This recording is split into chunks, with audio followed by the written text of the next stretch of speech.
Hi everyone and welcome back to another video. I hope everyone had a good week.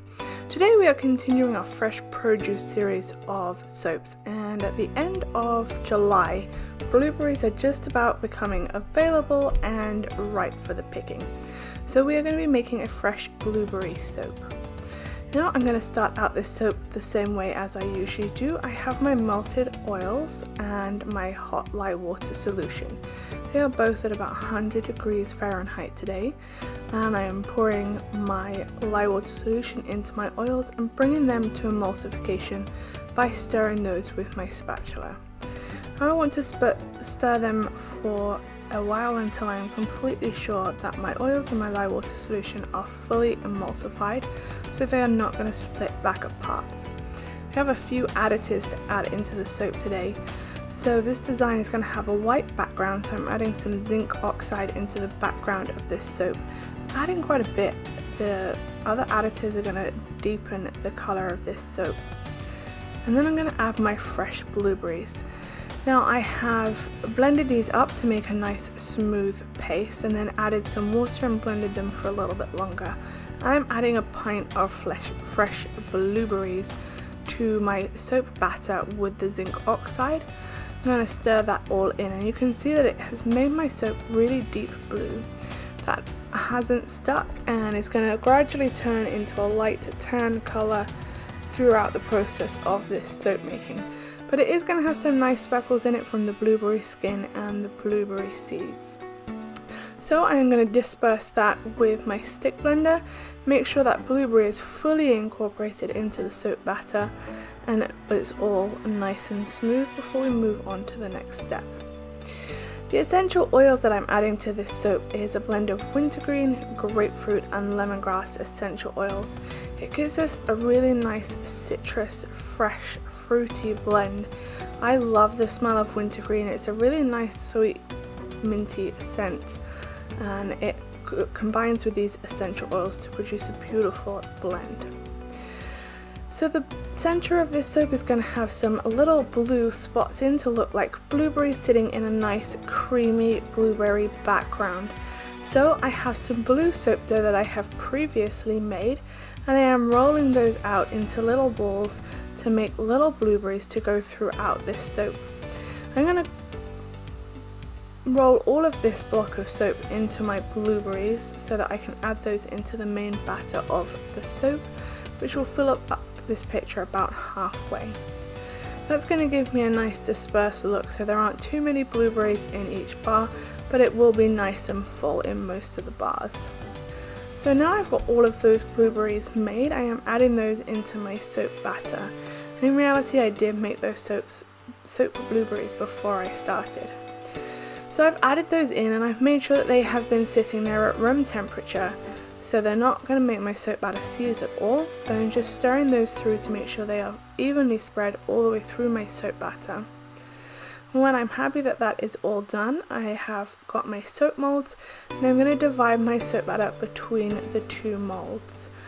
I want to do a little bit at a time to make sure I have an even distribution of the blueberries throughout my soaps.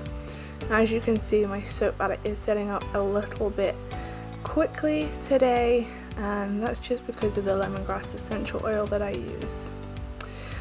I have added the rest of my soap batter into these molds and tapped them down and flattened the tops.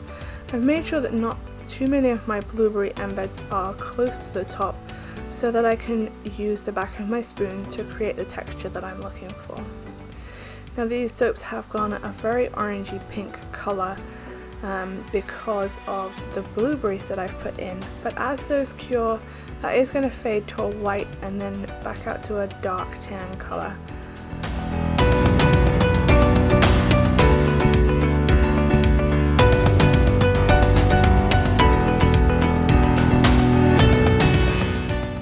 Alright, with all of those made, we are going to make the blueberries that are going to go on the top of this soap. And I have a fresh batch of soap. I'm just using a little bit to make my blueberries. I've coloured this with some indigo powder, and I'm just making sure that's emulsified and dispersed with my stick blender.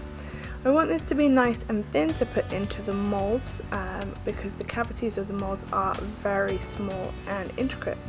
So I'm pouring a little bit into each of those blueberry cavities, and then I will scrape the top off with my spatula so that I don't have too much excess on the top of my molds to get rid of at the end of the soap making.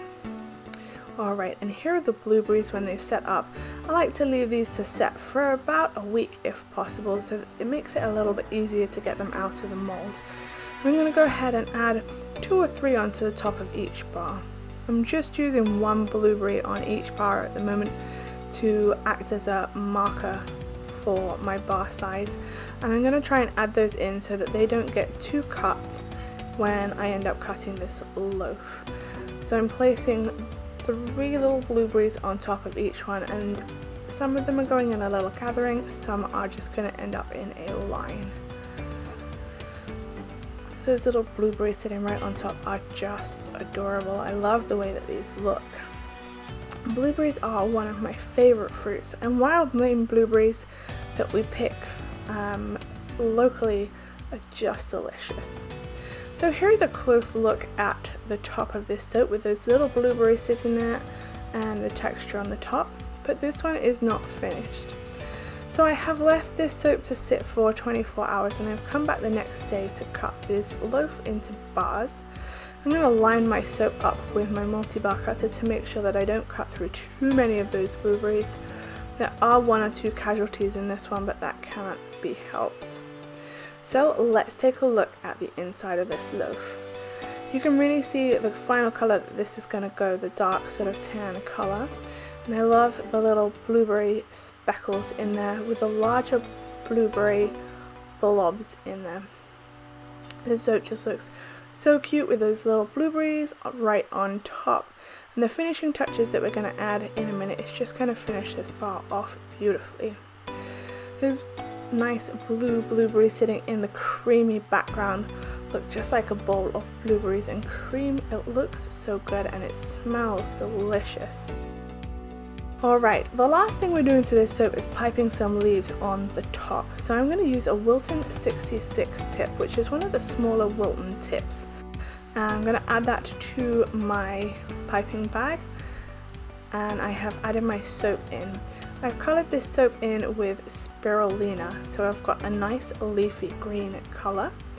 And I'm going to pipe a few leaves around those blueberries so it looks like those little blueberries are sat in a little blueberry patch. Now I'm adding the leaves in by piping out a little bit of the soap batter and releasing the pressure on that as I draw to the tip, and that's what leaves me with a nice leaf shape with a nice pointy tip.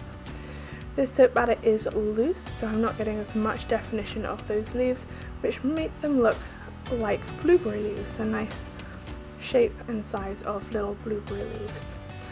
I am going to go ahead and add leaves onto the top of all of the rest of these soaps, and I have sped that up quite considerably so that we can have a final look at these bars of soap once they've cured for a little while. Those little blueberries nestling in their leaves are so cute. Here is a close-up look at one of those bars with the blueberries inside and the leaves right on top. These bars are so cute. And let's finish up this video by having a look at some pictures of these soaps once they have cured. Look at those little blueberries sitting in their creamy tan background and the nice adorable little blueberries on top with those green leaves. It looks just like a blueberry patch. I love this soap. Thank you all so much for watching, and I'll see you next Tuesday.